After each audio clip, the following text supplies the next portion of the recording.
আজকে বিজেপির পক্ষ থেকে টালিগঞ্জ উপনির্বাচনের প্রার্থী হিসেবে আপনার নাম ঘোষণা করা হলো, কেমন লাগছে আপনার? খুব আনন্দ। আজকের দিনে খুব আনন্দ হচ্ছে, আনন্দ পাচ্ছি। আশা করেছিলেন আপনাদেরকে প্রার্থী করা হতে পারে? দেখুন, আমাদের একটা সর্বভারতীয় দল, এর একদম বিধানসভা থেকে রাজ্য, আপনার জেলা, সমস্ত স্তরে বিবেচনা করে আজ প্রার্থী ঘোষণা হয়, যার জন্য আজকে লেটও হয়েছে, মানে এবং বিবেচনা করে প্রার্থীটা করা হয়েছে। কতদিন ধরে রাজনীতির সঙ্গে যোগাযোগ যুক্ত রয়েছে বিজেপির সঙ্গে এবং কীভাবে এই উত্থানটা হলো?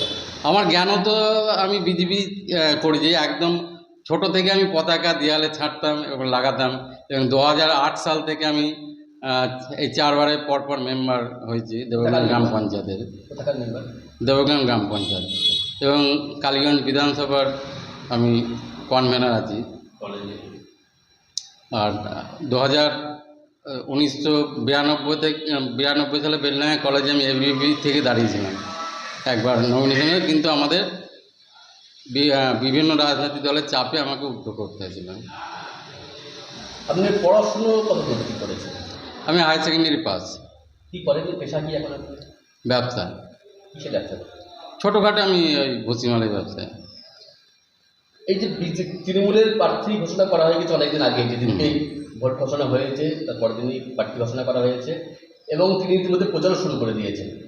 তা আপনাদের প্রার্থী মানে তালিকা প্রকাশ করতে এত দেরি হয়ে গেল, তা কোথাও কি পিছিয়ে পড়ছেন? দেখুন, আমি আগেই বললাম আপনাদের যে তৃণমূল একটা আঞ্চলিক দল, ওদের বলে দেবে অমুক প্রার্থী অমুক, আমাদের সেটা হয় না। একদম বিধানসভা থেকে, একদম মণ্ডল স্তর থেকে নাম নিয়ে এসে মানে জেলা আছে, জেলা থেকে রাজ্যে পাঠায়, তারা বিবেচনা করে দেখে, যার জন্য এই ইয়েটা হয়, সময়টা লেগে যায়। আর এই সময়ের জন্য যে একদম আমাদের নমিনেশন ফাইল 1 তারিখে আমাদের করতেই হবে, আমরা রিকভারি করে ফেলবো, আমরা লড়াই দিয়ে রিকভারি করে ফেলবো।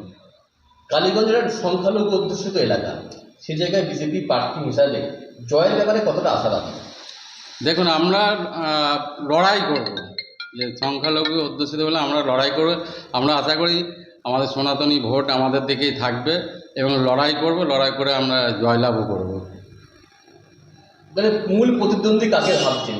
ওখানে তৃণমূলের প্রার্থী আছে, কংগ্রেস প্রার্থী দিয়েছে, তৃণমূলের মূল প্রতিদ্বন্দ্বী। সিপিএম এর যে প্রার্থী আছে তিনিও সংখ্যালঘু, তৃণমূলের প্রার্থীও সংখ্যালঘু, আপনি সংখ্যালঘু। তার সংখ্যালঘু ভোট কাটাকাটির অন্তে কি আপনার জয়ের সম্ভাবনা দেখছেন? একদম। দেখুন, তৃণমূল যে একটা মানে এত দুর্নীতি, এরপরেও যদি তৃণমূলকে ভোট দেয়, মানুষ ভোট দেবে না, আশা করি তৃণমূলকে এত দুর্নীতি পরেও ভোট দেবে না, এবং ভোটটা একটা ডিভাইডেশন হবে, সেইখান থেকে আমি জয়ের আশা করছি এবং জয় পাবো। কি প্রতিশ্রুতি দেবেন, ভোটে জিতলে কি করবেন আপনি? দেখুন, প্রতিশ্রুতি বলতে আমাদের কেন্দ্রীয়, আমাদের নরেন্দ্র মোদীজি যেসব যোজনা, এই যোজনাগুলো আমাদের রাজ্য সরকার এরা কিন্তু চালু করছে না, লোকে মানে সেই সুফলটা পাচ্ছে না। আমরা প্রত্যেকটা ডোর টু ডোর যাব, মানুষকে বোঝাবো আগামী দিনে যাতে আমাদের 2026-এ আমরা সরকার পরিবর্তন করতে হবে, সেই যোজনাগুলো পেলে মানুষ উপকৃত হবে, সেগুলোই আমরা বোঝাবো। কালীগঞ্জের মানুষের দীর্ঘদিনের দাবি ওখানকার সুগার মিলটা পুনরায় চালু করেন, বিধায়ক হলে কি সেইভাবে সচেষ্ট হবে? অবশ্যই অবশ্যই অবশ্যই, ওইটাই অগ্রাধিকার থাকবে। ওটা বিস্তারিত বলুন। দেখুন, কালীগঞ্জ সুগার মিল তো দীর্ঘদিন থেকে বন্ধ, এই রাজ্য সরকার এটাকে গুরুত্বও দেয় না, এবং যেসব জমি আপনার মিলের যেসব জমি জায়গা, ওরা তৃণমূলের কিছু গুন্ডা বাহিনী এসে সেই মাটি কেটে নিয়ে চলে যাচ্ছে, এগুলো প্রতিবাদ করার পরও কিছু সরোয়া হয়নি, বেদখল চলে যাচ্ছে তৃণমূলের যে হিস্সা দালালগুলো নিয়ে। আমরা ক্ষমতা আসলে অবশ্যই এই মিলটাকে আমরা একটা জায়গায় দাঁড় করাবো এবং প্রতিশ্রুতি দিচ্ছি এটাকে আমরা পুনরায় চালু করব। তাপস স্যার তিনি এক বিধায়ক ছিলেন দীর্ঘদিন। ওটা তো আপনার তেহট্ট বিধানসভা, কালীগঞ্জ বিধানসভা। হ্যাঁ, নাসিরুদ্দিন আহমেদ, তিনি দীর্ঘদিনের বিধায়ক ছিলেন। তার ফেলে আসা কাজ বলতে তার মেয়ে করবে।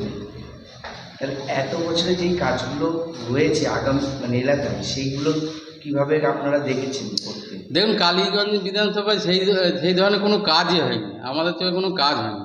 যেটুকু কাজ আমাদের, দেখুন, আমি তো পঞ্চায়েতে একটা মেম্বার, আমি জানি এই যে 15 SFC সবই কেন্দ্র প্রকল্প, সেই ফল প্রচুর পরিমাণে টাকা দেয়, সেইগুলো টাকা ইউটিলাইজ হচ্ছে না ঠিক মতো।